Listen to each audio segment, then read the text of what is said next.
So Bismillahirrahmanirrahim. Now let's discuss this topic of the CATSN, that is norepinephrine transporter. So this is a synapse. In the synapse you have presynaptic membrane and you have postsynaptic membrane. Within the membrane a neurotransmitter is released, and for example in this one case we have the neurotransmitter as norepinephrine. So they are saying that 90% of this neurotransmitter it is reuptaken by the norepinephrine transporter. Obviously 90% is reuptaken and it goes inside the cytoplasm. Inside the cytoplasm it can either re-enter the vesicles that are supposed to be released into the synapse, so it can re-enter those vesicles, or it can undergo metabolism, and the metabolism it undergoes is via this DHPG, that is dihydroxyphenyl glycol.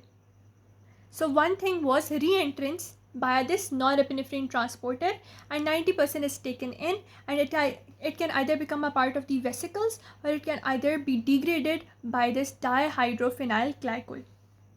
Second thing is that this one is going to go to extrasynaptic space, and by the extrasynaptic space it can enter the bloodstream. Third thing this norepinephrine can undergo is it can go into extraneuronal space. One was extrasynaptic. Through extrasynaptic it goes to bloodstream. Now one is extraneuronal, and whenever it goes to extraneuronal space it is metabolized, but now it is metabolized by catechol O-methyl transferase, and by this it gets converted into vinyl mandelic acid, etc. And if you've watched the previous videos, you know these vinyl mandelic acid, etc., they are very much important for the diagnosis of pheochromocytoma. So norepinephrine taken up by norepinephrine transporter.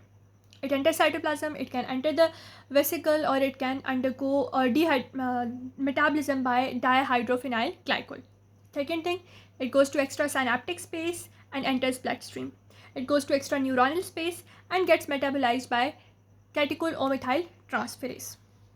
Now they are saying in vasculature that norepinephrine is 60% removed by this norepinephrine transporter, and you always know that this transporter is going to exist onto the presynaptic neuronal membrane, because it is going to enter that norepinephrine into the presynaptic membrane, because it has to package them into vesicles. Very important.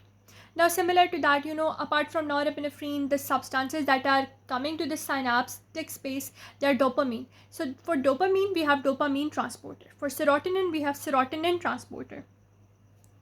So this is all that takes place. Now they are saying this norepinephrine transporter, it has equal affinity for dopamine and norepinephrine, surprisingly. So this norepinephrine transporter can clear dopamine from the spaces where the dopamine transporter is less, like in the brain cortex where the dopamine transporters are less. So this norepinephrine transporter can allow the entrance of the dopamine back into the presynaptic space. Easy peasy. Now we talk about the blockade of this norepinephrine transporter.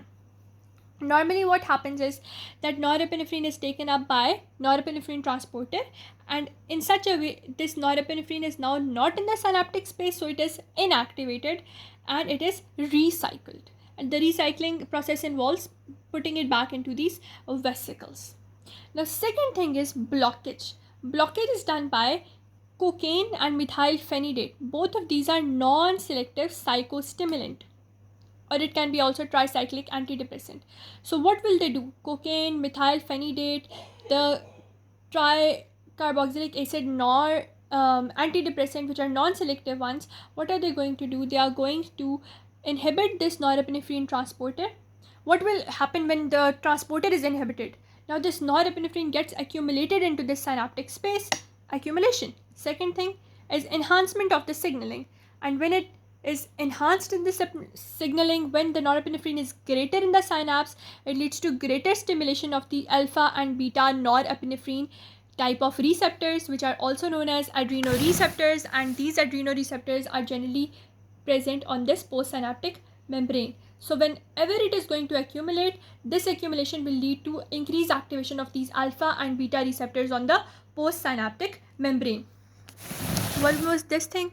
Second thing that is very important. So one was the blockage, that was not dependent, non-selective blockage. Other thing is NAT selective agents. There can be NAT selective agents which are atomoxetine and reboxetine. both of them are cetine. So atomoxetine and reboxetine, they are norepinephrine selective agents, and what will they do? They will also increase norepinephrine in the synapse and lead to greater stimulation of these alpha and beta receptors. And secondly, they will lead to increased activation, increased amount of norepinephrine in the periphery, that was the extrasynaptic space, extra neuronal space. Due to this peripheral loss, what will happen? Sympathetic activation will take place. But now our body has type of mechanism that, apart from this sympathetic activation due to the release of norepinephrine into the periphery, what will happen? The alpha 2 receptors will also be activated, and whenever they will activate, they will counterbalance the sympathetic activation that has taken place by norepinephrine release. So this is a type of counter effect, a type of protective response that our body has made. So NAT selective agent atomoxetine and reboxetine, they are going to increase norepinephrine in the synapse. They selective inhibit the NAT and lead to greater stimulation of alpha and beta receptors. But in the periphery, they will lead to sympathetic activation. To counter effect the sympathetic activation, you have alpha 2 receptors. So simple as that. And the third thing is, we will talk about amphetamine. So now what am I going to tell you is, now this amphetamine, it is a substrate for the norepinephrine. So if we look at this notes, it is written that it is a substrate for the norepinephrine.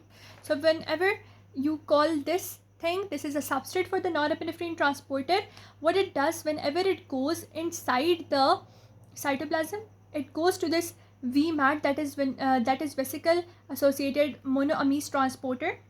And via this vesicle associated monoamine transporter, this amphetamine enters into the vesicle. So first it enters the presynapse by norepinephrine transporter, and then the vesicle by vesicle associated monoamine transporter. And as soon as it enters the vesicle, what it does, it puts the norepinephrine out into this space so that it is released into the synaptic space. And this release of norepinephrine into synaptic space is not via exocytosis. This release is via this norepinephrine transporter. So it is a exocytosis dependent independent pathway and calcium independent pathway. And what it is going to do, that this amphetamine is a substrate for this, and also it is going to decrease the reuptake or a reuptake blocker. So any type of norepinephrine that is accumulated inside the presynaptic vesicle, this amphetamine is going to displace it, it is going to release it, and this norepinephrine will now be released into the synaptic space by this norepinephrine transporter. So it's a calcium independent process. It is also a exocytosis independent process.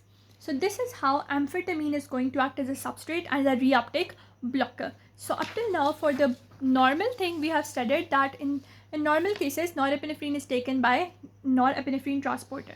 Now they can say that norepinephrine transporter can get blocked. It can get blocked by non-selective psychostimulant like cocaine, or it can get blocked by selective agents that are atomoxetine and reboxetine.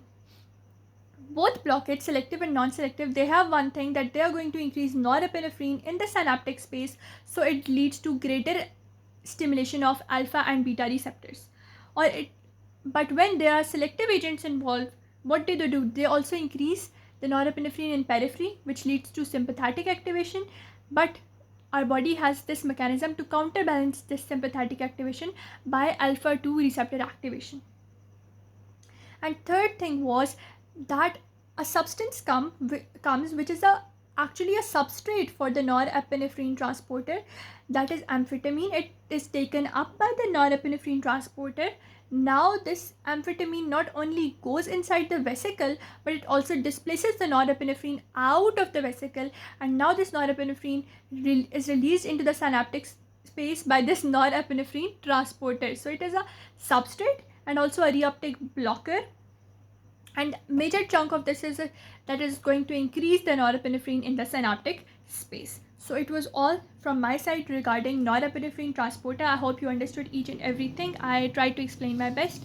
Please like, share and subscribe to my channel so that I am triggered to make more videos, more fun content, and I can make Robbins not robins rather, I can make Katzing a piece of cake for all of you guys. Please like, share, and subscribe to Ordinary Days and remember my name. And let your friends know me as well. Allah Hafiz.